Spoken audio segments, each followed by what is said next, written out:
What is going on, guys? Thank you for tuning into my YouTube channel. If you're new here, please smash the like and subscribe button. It's greatly appreciated.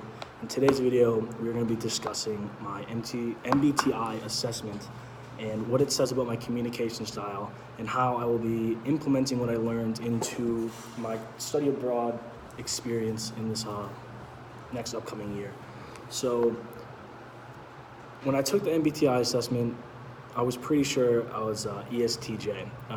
When going through each of the skills or qualities that make up each of these traits, I definitely sided with those ones. And then once we got our results back, I wasn't ESTJ, so I wasn't really surprised by that information. But I was interested to see what it actually meant in a whole rather than each individual one. So putting these all together, being an ESTJ means I'm practical, decisive, matter of fact. I enjoy planning out things and procedures. And doing all these together, it's more of a realistic thing for me. And I take care of routine details, have a clear set of logical standards, and forcefully implement my plans into everyday life. Having these traits allow me to organize projects, help people get things done, and focus on getting results in the most efficient way possible. Going through all of these, extroversion means that I like to get my energy from outside sources. It also means I'm very talkative. I don't mind talking to big groups of people. I can share my thoughts freely and think out loud. And in the communication world, I think that's very important, and I'm glad I have that trait.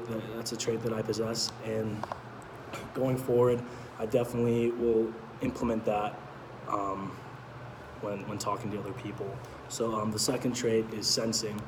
And for sensing, I was more, not surprised, but I wasn't really sure exactly if I would fall on that one. But after going through the individual traits or details, I definitely agreed with it. It's something where I seek facts and details and plans and procedures, and I definitely side with that. And then for thinking, I'm definitely a thinker more than the feeler. I try to, making decisions, I try to let emotions, I don't let them get into my train of thought. I like to be unbiased and base conclusions off fact and truth, and don't really care about the whole emotional thing. But in the personal life, obviously, I'm an emotional person, and I like to talk to people about that stuff. But definitely for conclusions and in the business world, it all comes down to fact. And then for judging, I agreed with that one a lot. I always keep my options open, and I don't like to jump to conclusions, and very quick closure to projects and anything I'm working on. So that's a lot of information to take in right there, but connecting this to the culture map by Aaron Meyer, it was a really interesting piece for me when writing the paper and just the whole course of this class, because they have like a lot of connections, and then once you figure out where you're actually studying and comparing that to the US and your own communication styles, you really get to see a good overview of what to expect when you're studying abroad. So I don't know if I mentioned this earlier, but I plan to study abroad in Spain. I think I'm gonna go to Barcelona. So that's the country I based it off of compared to the US. And for the three scales I'll be focusing on are the communication scales, the trust scales, and the scheduling scales. These are three scales I thought were most important because they weren't the same and they differed, and I definitely want to focus on the differences so I'm able to implement what I can learn from Spain before I go there, so when I'm there I can succeed and not be shocked by anything.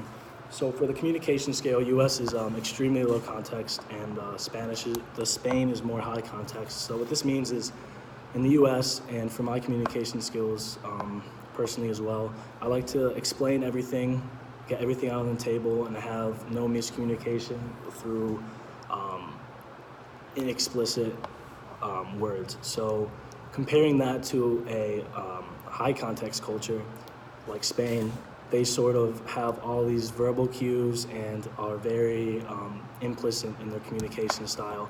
And I'm not really worried about this too much because I already pay a lot of close attention to details, so if I just keep on doing that, I should be fine when communicating with others in Spain. Also, I'm bilingual in Spanish and English, so the communication barrier won't be as hard for me when I adjust into that.